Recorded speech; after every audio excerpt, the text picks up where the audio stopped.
The forces of hate and division and violence are the ones in the street protesting against Donald Trump. You let me make my argument. I'm Randall Terry. You're watching Voice of Resistance. And we are, by the way, the forces of healing and unity.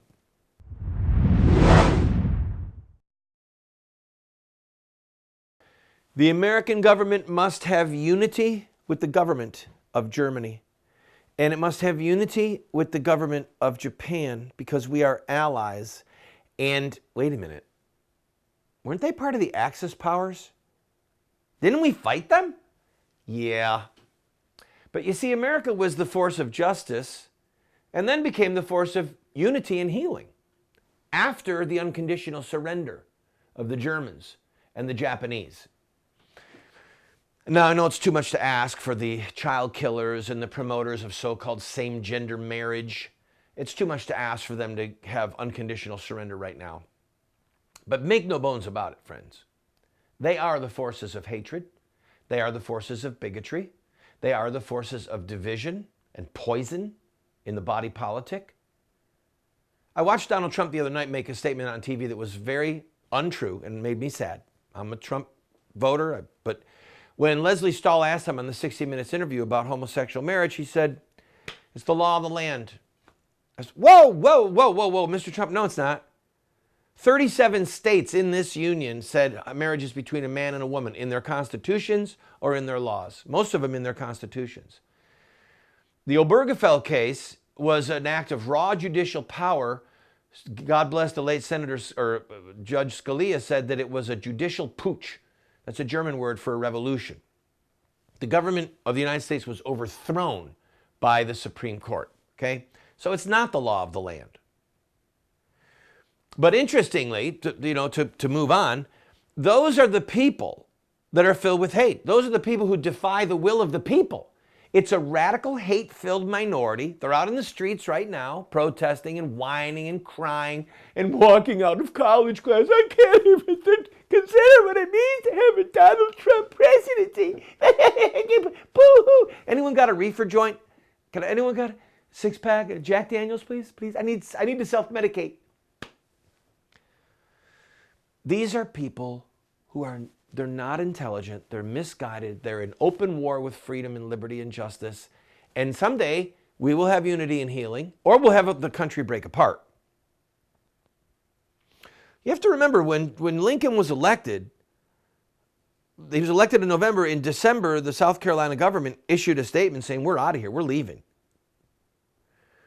And they made it really lofty sounding and really Christian sounding. If you missed yesterday's show, go online and find it. Okay, find the show where I explain how Harry Reid is like the Southern slaveholders who refused to be a part of the Union after the election of Lincoln. And when we see all this craziness going on and the rioting and the man getting beat up, or the white man getting beat up by black people who were all racists, okay, the black people were the racists there. We see this going on, and then we see Harry Reid make this speech fomenting hatred and fomenting division. He's a despicable human being. Harry Reid is an evildoer, and he truly may be demon-possessed. I mean, I know some people are, oh, Randall, come on, you don't believe in demons. And, yeah, of course I believe in demons. All I have to do is look at a guy like Harry Reid. That makes me a believer in demons right there. So, whether he's demon-possessed or not, we know he's an evildoer. We know he's an agent of division and hatred and bigotry. And he does it by calling those of us who voted for Trump the bigots. Vladimir Putin, read communists, is rejoicing at the Trump victory. He's stirring people up on purpose. It'll be fun to see who he goes to work for. Let's see if he goes to work for George Soros. All right, anyway. In the next segment, we're going to show some comic relief just to mock the major media. To mock them like Elijah mocked the prophets of Baal, and to reinforce in you what you already now know, and that is that you cannot trust the national media. In fact, what I'm going to do, let's take a break. Let's go early. When we come back, I'm going to read to you from my November 1st press release. A week before the election, I predicted Donald Trump's victory, and the egg that would be on the national press. And then we'll play a clip of the national press to show just how wrong and how pathetic they were. Don't go away. I'm Randall Terry. This is Voice of Resistance.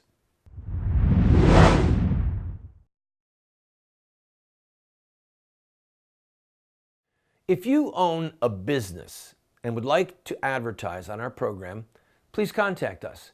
We are currently seen on over 130 television stations from coast to coast. We air at 8 p.m. Eastern, and then all times are local.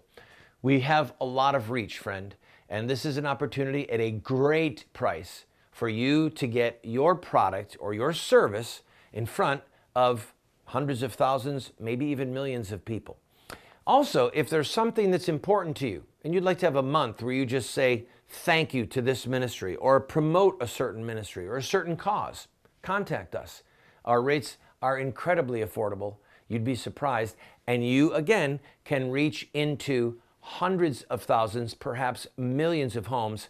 We're currently seen possibly in over 30 million homes. So give us a call, give us an email, and we'll put a commercial up for you.